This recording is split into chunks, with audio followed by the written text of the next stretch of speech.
Hello, everyone, and welcome back to the fourth and the last day, sadly, of the Southwest Drought Virtual Forum. For those of you who may have missed the last 3 days, again, my name is Viva DeHaza, and I'm the Executive Director for the National Integrated Drought Information System, or NIDIS. And I would again like to thank everyone who worked to put this forum together, including a fantastic planning committee who helped shape and scope this event with us. And you can find their names along with much more information about the forum on the forum's website, which is listed in the chat box, or will be listed in the chat box.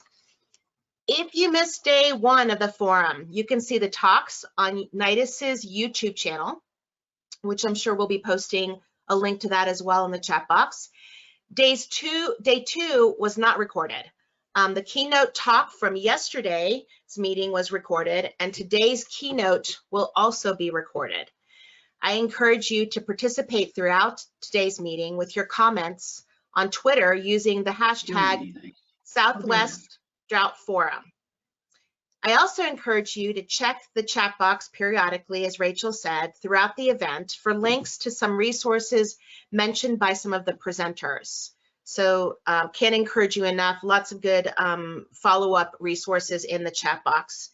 We will have time on the agenda to take a few of your questions here shortly. For questions, please go use the questions box, which is located within the GoToWebinar control panel, and indicate your name and affiliation when you're asking the question. Yesterday's meeting really helped, at least for me, to crystallize what is important when thinking about built and green infrastructure solutions. We had a fantastic panel and a really robust 30-minute Q&A, and it was very eye-opening. We ended yesterday's meeting with 6 breakout groups. For the remainder of the next half hour, we will hear about what each of those breakout groups discussed at the end of yesterday's meeting. Each group is going to have about 5 minutes to report back to all of us on what the discussions were and the highlights of those discussions. So the first group, Owen Affey, the question your group discussed was what options are available to tackle increasing aridity in the agricultural sector? So Owen? Thanks, Viva, appreciate it. So again, as Viva said, the question that our group was tackling was what are the options available to tackle increasing aridity in the agricultural sector? Our breakup group just had a phenomenal discussion, and we sort of binned our discussion along the way in a couple of different ways. The first item that we really touched on were what were some of those key technological aspects and some of the key technological options available for really starting to get at this problem. And really a couple of the highlights of that discussion. Number one, we talked a lot about satellite imagery and remote sensing. The use of, for lack of a better term, using all of the data and using all of that data available from remote sensing platforms, again, satellites and drones, to understand our environment around us and then better inform either NGOs, regional governments, or individual actors on how to take action on surrounding areas, again, to mitigate that drought. The second one that we talked about the second one in the technology column was around using some of this older technology that we sometimes forget about and very simplified technology that can be applied to the problem set. The example that we came up with in the group was sort of like using mulching to prevent loss of soil moisture.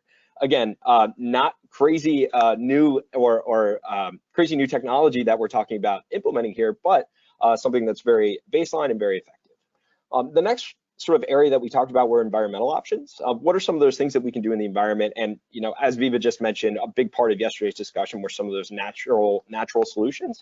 We talked about those nature-based solutions and using natural infrastructure, in and around farmlands and in and around the agricultural industry, again, to improve soil moisture, to soil moisture retention, and also just to turn that area into sort of a sponge and really to take in as much as we possibly can there. Also, we talked about managed aquifer recharge, and again, using that sort of newer MAR technology and practice to really understand how we can recharge the soil and have better management of those aquifers and those underground aquifers across arid lands in the Southwest. Another area we touched on was political and policy options. So again, it was really interesting to hear that our group the previous week drew threads from our first breakout into our second, and talked a lot about connecting sort of those local efforts upward with different representatives and allowing or finding some way to have a singular representative that was going to talk to a larger audience, either at the federal level or regional level, about different policy options that could be implemented, again, to tackle the aridity issue. Also, the community, we talked about how then communities, again, when we talk about representatives and we talked about communities, how do communities start to define themselves? And what are ways in which we might define a community so that you have that singular representative that can bring forth issues to a larger policy arena? And finally, we talked about partnerships. What are those partnerships that need to be made to enact change in the group, or to enact change in the region?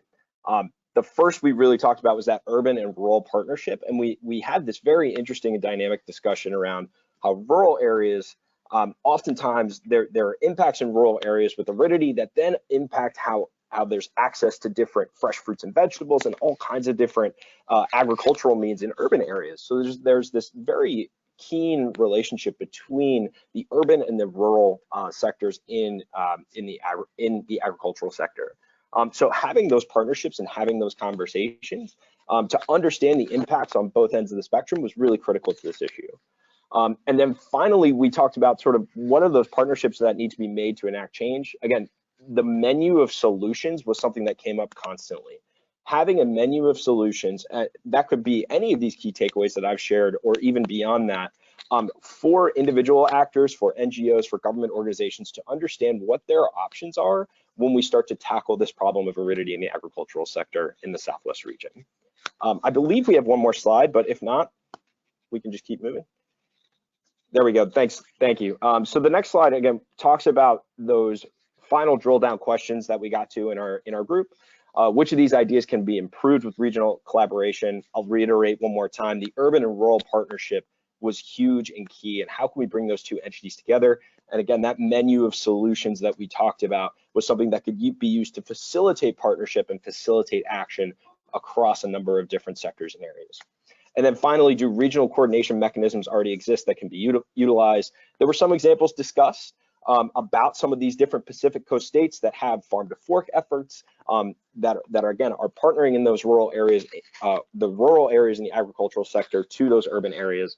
But again, more examples like this, I think, would be helpful to understand the possibilities and the opportunities that could come from that type of partnership. With that, again, thank you to Group 1. Fantastic discussion yesterday, and I will yield the floor back to Viva. Great. Thanks so much, Owen.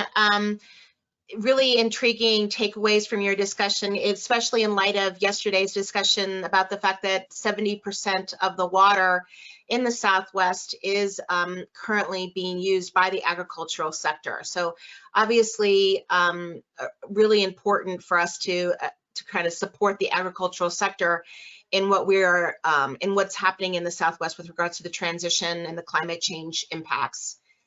Great. So next up, we have Group 2. And for Group 2, we're going to hear from Lisa Dolly Wilson. Your group, Lisa's question was, how can we make data-driven decisions to address long-term water planning challenges? Take it away. Thanks, Viva. So I want to first say thank you very much to Breakout Group 2 participants for a really thoughtful and robust conversation around future water planning and decision making. We had a lot of decision makers and hydrologists and engineers in the conversation who are dealing real time with our issue. First, high level framing concepts that came out of the group look forward, that data and data management needs and subsequent actions should be oriented toward the future and future predictions and not just historical record. And secondly, that decision makers at all levels must understand the importance of this. Second was to manage risk that's associated with drought. So to assess worst case scenarios and plan for those worst case scenarios while also looking at and being aware of a range of future outlooks. Also to manage expectations, and this is really about historic overallocation of water in many of the basins in the West, such as the Klamath or the Colorado River.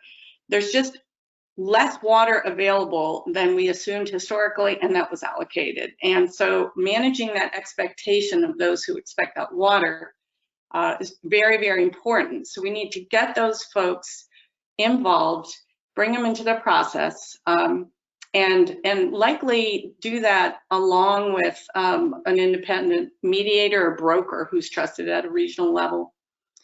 And then lastly, data interpretation, dashboards, and decision support really need to be coordinated and collaborated upon at a range of geographic scales. So next slide, I'm going to drill down now on each of these framing concepts. There was a lot of discussion around customized decision support. Robust data sets are necessary, and that's likely to occur at a federal level. And there's quite a bit of conversation about that.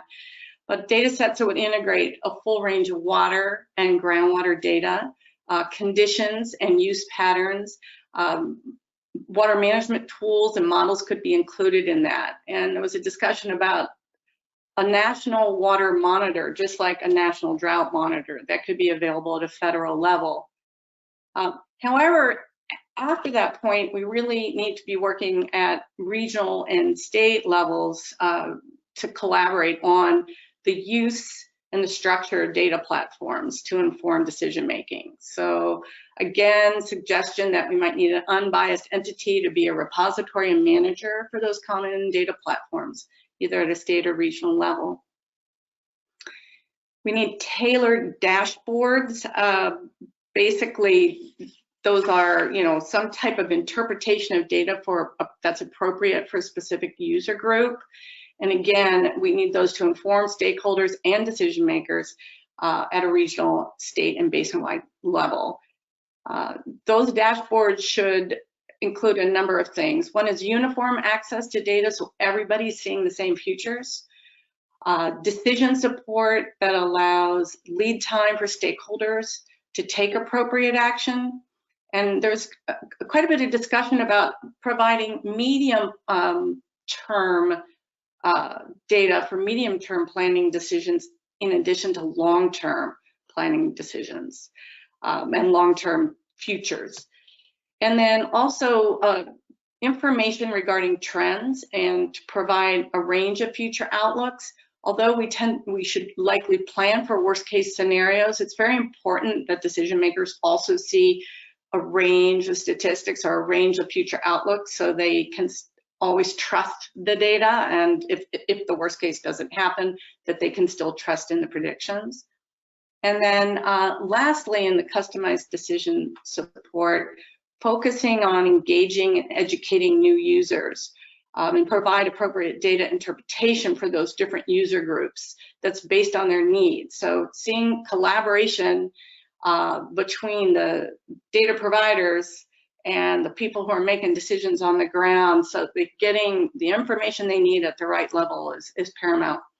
And then also in terms of just encouraging new users, educate them on the savings that could result in long-term planning and new technologies, provide some really almost economic incentives to ensure they start looking at future scenarios. And then last slide, please. Yeah, so in terms of regional coordination, I discussed on the previous slide examples of regional collaboration in terms of data accessibility and tailoring data and data interpretation at a regional level. Also that decision makers need to be in the room such that they're getting the data in a way they can understand it. And then there's necessary state coordination at this point. We have state drought plans, but states share basins. And some of those drought plans aren't consistent, and we need to find some consistency at the state level in terms of coordination. And there are some potential models for drought response coordination. The Colorado River Climate and Hydrology Work Group has formed to deal with some of the drought response in the Colorado system. There is also a Water Utilities Climate Alliance at a national scale that allows water utilities to understand better what the climate impacts are going to be on their supply. So those are potential models, and I'm sure there are more out there that could be assessed to see how appropriate they would be to apply in the Southwest. And then there are a number of coordinating bodies that could be accessed at a state or regional level to try to start to coordinate regional groups. Western Governors Association, Western States Water Council, if they get additional funding, and state level water utility planning organizations are some. So again, thanks to the group, lots of great ideas, and appreciate your time. Thank you. Thanks so much, Lisa. Great information. I will say selfishly, we're gonna definitely, NIDIS will take a look at these points that you've made more closely to see how we can integrate some of these ideas in the new drought.gov that recently launched. All right, so we're gonna move on to group number 3. Group number 3 was facilitated by Julie Bowen. And Julie, if you wanna go ahead and there you are. Your group's question was, what challenges are we facing in sustainable groundwater management, and what innovations are available to address the challenges? Go ahead. Thank you very much. A really fabulous group yesterday. We did focus some time on the challenges. I'll briefly go over that. One challenge is that we need to better understand the connection between surface water and groundwater to understand how recharge happens.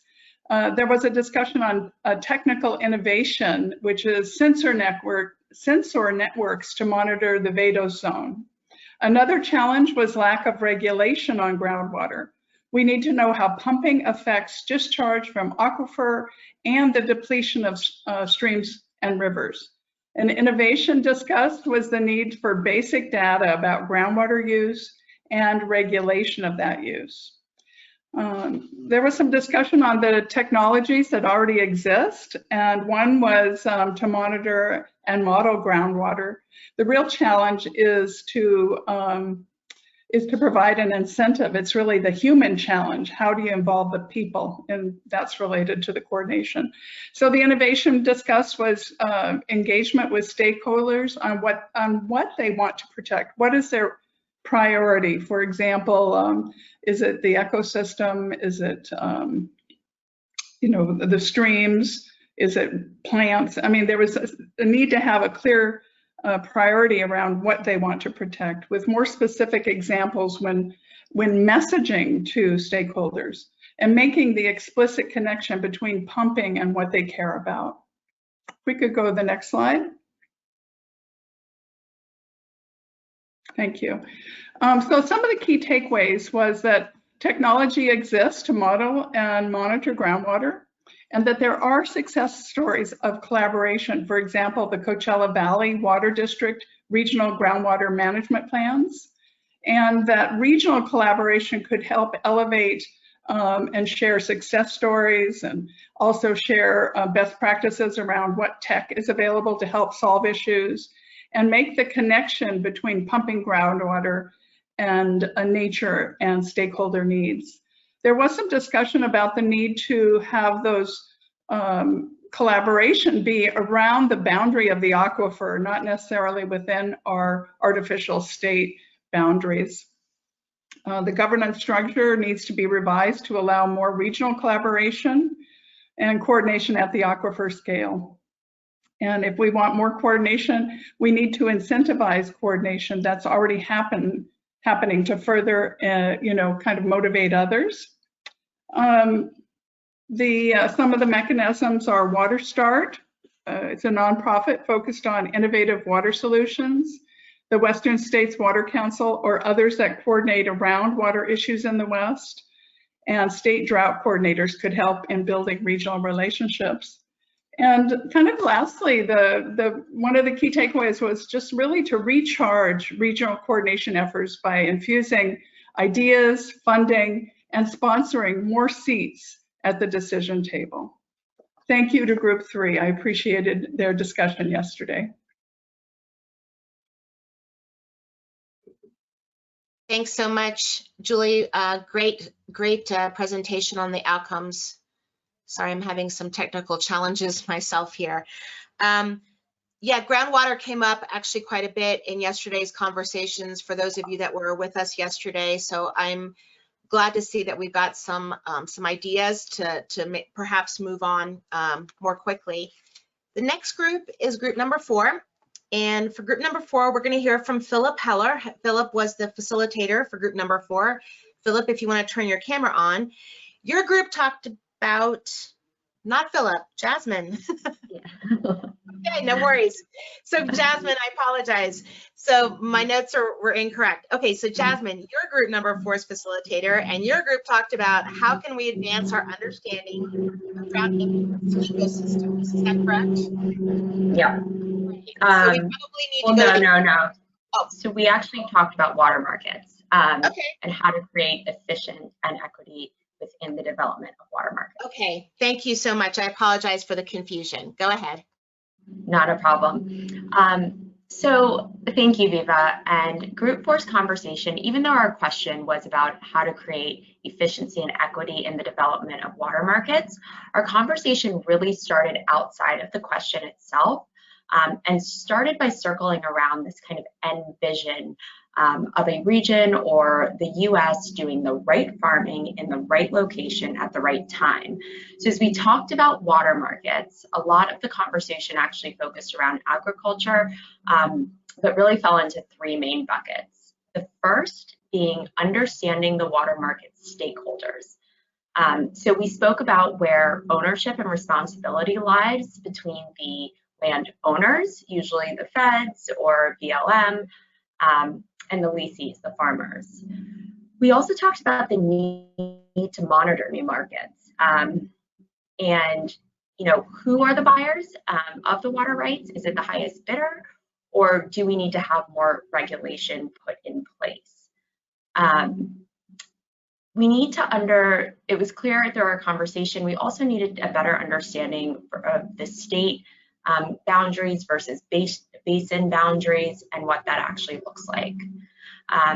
We talked about second and third order effects of water sources and the different stakeholders and considerations that need to be involved in that process. The second bucket of our conversation fell into developing incentive structures. Probably no surprises there, but really making sure that federal incentives and policies are promoting the agricultural practices and behaviors that we want to see. And current policies are structured that you need to actually use 100% of your water rights or you lose them. And obviously that's not the behavior we want to see. We want the water to trickle down, right? And then we also talked about how the sale of water needs to benefit the local communities, not just the individual holding the water rights. Our last bucket of conversation was around building new teaming mechanisms. So maybe there's a restructuring around a basin-wide collaboration, and also the potential for co-ops for those actually using the water itself. So that was the main takeaways of our conversation. Next slide. Not sure if there is one. Yep, okay. Oh, no, we only had one slide. So thank you very much. Okay, thanks, Jasmine. Sorry about the confusion again. So now we're going to hear from group number 5, which was Philip Heller's group. So Philip, if you want to turn your camera on and join us. So now I'll reread the question, Philip. Your group was tasked with talking about how can we advance our understanding of drought impacts to ecosystems. So go ahead and go, Philip. Yeah, so a lot of our discussion, thank you, Beva. Good morning, everyone. A lot of our discussion really focused on this notion of regional collaboration when it comes to the impacts to ecosystems. And we fell into 3 buckets, basically, our discussion. The first one had to do with that that there needs to be quite a bit of knowledge sharing and lessons learned, and those already exist, actually, and using multiple approaches. And some examples that came up in our group was the Western States Federal Agency Support Team, WestFast. It was one example that has a series of webinars, and then the DEWS system, the Drought Early Warnings system, as well as the Southwest Drought Virtual Forum that we're in right now. So those are some of the examples. And these lessons learned could be described by local advocates. And I think Group 2 talked about data interpretation, and I think that's very similar to the kinds of things we were thinking about here. The next major idea was the need to integrate environmental considerations in water triggers and allocations. There's strong regional collaboration exists certainly in interstate agreements that already incorporate environmental flows. There's also, we heard it from an example from Anthea Hansen of the Del Puerto Water District about recycling water to federal wildlife refuges. But one of the other points was that there, on the smallest scale, we don't always have the right people at the table. And Susanna DeAnda of Community Water Center yesterday really touched on that, and so did Group 3 when they talked about more seats at the table. Another part of this integration of environmental considerations is that legal agreements can have built-in environmental and convening commitments. And the example there was the Minute 323, which is an international agreement between Mexico and the United States on the Colorado River water. And for example, NGOs have a seat at the table, and that's built in to the agreement. Another part is having these agreements have a threshold that will help motivate the center during negotiations. We know that collaborations is really the best way to get buy-in, yet having some sideboards on it really helps people come to the table. The last point that we touched on was increasing awareness for everyone on the importance of riparian and other ecosystems, and bring this notion of impacts, ecosystem impacts, to our own backyard. And I think we're trying to find common interest at the local level, very similar to what Group 1 was talking about in creating the common interest. And this is through commonly observed impacts. So for example, if I can't fish for a certain species in a certain region, maybe there's another part of the region that also can't fish for that species, and there might be common ground there. And Group 2 also talked about engaging and educating new users, and Group 3 talked about engaging stakeholders with what they want to protect. So all of this is really part of that same bullet. And the last part of this bullet really had to do with, we wouldn't want to scapegoat one particular species with this awareness.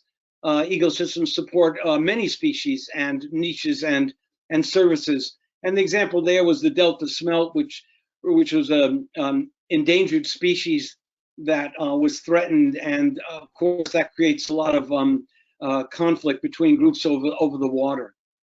Those are our discussion points. Thanks to Group 5 for an interesting discussion. Thanks so much, Philip. Another great set of takeaways. I've worked quite a bit in the past with state groups that have done in-stream water flows to protect ecosystems during droughts, and we've got some good examples that we could build on. All right, our final group that we're going to hear from in this session is group number 6, that was facilitated by Cherie Chauvin. And Cherie, your group had the question, how can we better leverage land use planning across the wild-urban interface? So Cherie, go ahead and take it away. Okay, thanks. So last but not least, our group started our conversation really thinking kind of with a little bit of an overarching perspective that people really think that water is an unlimited resource, and how can we get to changing that mentality, because a lot of the land use planning is going to need buy-in by citizens, by government leaders, by industry, And so really any efforts to improve those approaches and leverage the planning is really, the implementation of it is going to really be reliant on having that mentality change. And we have an example here on the bullet below. And we talked a little bit about, I know with my generation, recycling became a really big thing when I was a kid, and now it's, it was a really new thing then, and now it's very much, I think most people, many people at least, every time that you go to put something in the trash, you think much more clearly about, does this go into recycle? Does this go into trash? And you kind of have that mindset of the chain of events and where things come from, where things go to, and the need to start thinking about the water stream more in those sorts of perspectives and understanding where the water comes from and where it's going to. And so we'll talk a little bit more about that in our second slide later. So a big theme on land use planning is the need that land use planning and water planning have got to be better aligned to come together. They're just too stovepiped right now, and they don't, the interactions and the considerations across both of them just are not adequately leveraged together, and that's something that really has to change. And we also recognize that there's some of the extreme perspectives of just turning off new development is just a non-starter, and that just is not going to fly for any length of time.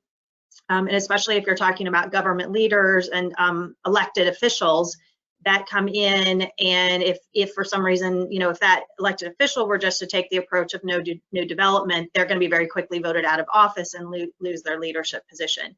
So there has to be an ability to enable leadership to make tough decisions, but it can't just be to turn off new development. There has to be a different approach to it. So then the bullets below that talk about taking things from a more holistic view with the land planning, that it can't be done even at the local or even regional level. It has to be much bigger. And we also talked, me being based here in Washington, D.C. area, we talked about that it's very hard right now today for us to take a perspective of this being a national issue. But in 10 or 15 years, it very much could be, if it really changes migration patterns and more people move into this direction of the nation. So let's go ahead and go to the next slide. And so these questions were really talking more about how to improve the regional collaboration. And so we even went beyond that, and we started talking about on a local level, but then how do you get into a state, a regional, and then into a national level? And as I just sort of alluded to a moment ago, thinking about the migration and East Coast being impacted potentially in the future, is how do we approach this to start to create a mentality about the land planning, the wild urban interface that actually is a matter of national security and homeland security? Because maybe people could argue that it's not today, they could argue that it is, but if you look at 10, 15, 20 years from now, it becomes much more difficult to argue that it isn't a national security issue if you're starting to talk about severe migration issues. So we also talked about whether there were the right forums, if the right people are getting together, and the consensus of our very small group was that that there's no lack of forums. The issues are definitely being talked about. Most of the data is available. We identified a few places where maybe there's some needs for some additional data, but for the most part, there's no lack of forums. But what's not clear is what the action and the decisions are that come out of those forums. And we really emphasize that for the land use planning to really be effective, that it has to take an all hands on deck approach. And that starts with education, and that's similar to like my experiences with recycling as I was a kid, starting to get in a sort of K through 12 kind of mentality, but also into communities that may be less aware of the issues just because it's not something that they think about on a daily basis. Also preparing government officials perhaps, or industry or other community leaders to make tough decisions. And some of that may be about relocating people, or just emphasizing certain development in certain areas at the cost perhaps of other areas. And then really, really emphasizing the need for private sector and industry to work hand in hand. And we talked hand to hand, shoulder to shoulder, talked a lot about some similar issues across the nation that really mobilize the entire nation working together, and that this is the kind of approach that's needed for this. And then finally, we talked a bit about various behavioral changes in the role that government can have on that. And that's things like, if you think about your, again, going back to the analogy of recycling, that the colored bins make things very, very easy. And so starting to think about both incentives and disincentives to sort of start to change people's behavior as we go forward. So that's what we've got. Awesome, thank you. This topic is something that's really near and dear to my heart, because I think it's one area where, or one item that's been kind of higher up in the tree, if you will, in terms of low hanging fruit. And I know that several counties around the West are working closely with developers to try to build communities that are more resilient for the type of aridity and drought that we're going to be seeing out in the Southwest. A lot of great examples to look at in expanding that concept. Those successful communities across the West would be, I think, a great way to move us down the path of solutions. All right, well, thank you again, panelists, and thank you again, attendees who gave us all these great ideas and who gave us your time and your creativity.